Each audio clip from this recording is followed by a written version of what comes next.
یہ وہ اسلامی گاؤں ہے جو ہمالیہ کے بلند پہاڑوں کی چوٹیوں پر آباد ہے، دنیا کے سب سے بلند مقامات میں سے ایک، جہاں گھروں کی چھتوں سے برف اور ہلکی دھند ٹکراتی ہے اور اذان کی آواز فضا میں تیرتے ہوئے پہاڑوں میں گونجتی ہے۔ ہوا میں برف، مٹی اور پتھریلی گھاس کی خوشبو پھیلی رہتی ہے اور ہر طرف قدرتی سکون اور خاموشی چھائی ہوتی ہے۔ یہ گاؤں بھارت کے شمالی علاقے لداخ میں واقع ہے اور سمندر کی سطح سے تقریباً 7000 فٹ بلند ہے۔ یہ بلندی اسے واقعی ایک آسمان کی بلندی والا گاؤں بناتی ہے، کیونکہ زیادہ تر گاؤں کے آس پاس بادل اور دھند چھائی رہتی ہے۔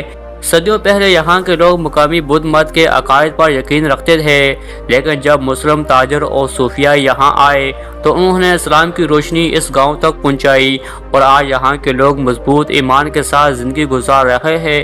یہ گاؤں تقریباً 1000 سے 1200 افراد پر مشتمل ہے۔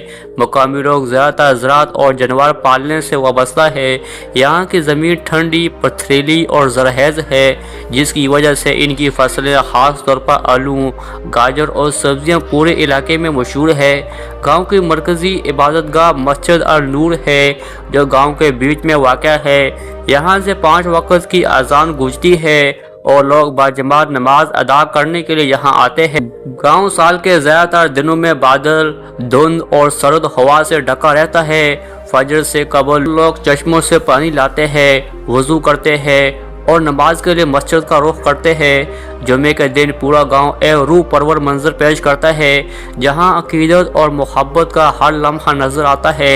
اب یہ گاؤں لداخ کے مشہور سیاحتی مقامات میں شامل ہو چکا ہے۔ یہاں سے آس پاس کے پہاڑ، وادیاں اور چھوٹی جھیلیں نظر آتی ہیں، جہاں سورج کے غروب ہونے کا منظر دیکھنے کے لیے دنیا بھر سے لوگ آتے ہیں۔ یہ گاؤں ہمیں یہ سبق دیتا ہے، اسلام کسی شاندار عمارت یا بڑے شہر کا محتاج نہیں، بلکہ ایمان ان دلوں میں بستا ہے جو ہر حالت میں اللہ تعالیٰ کا شکر ادا کرنا جانتے ہیں۔ اس ویڈیو کو اپنے دوستوں کے ساتھ ضرور شیئر کریں تاکہ وہ بھی اس خوبصورت اور ایمان افروز گاؤں کو دیکھ سکیں۔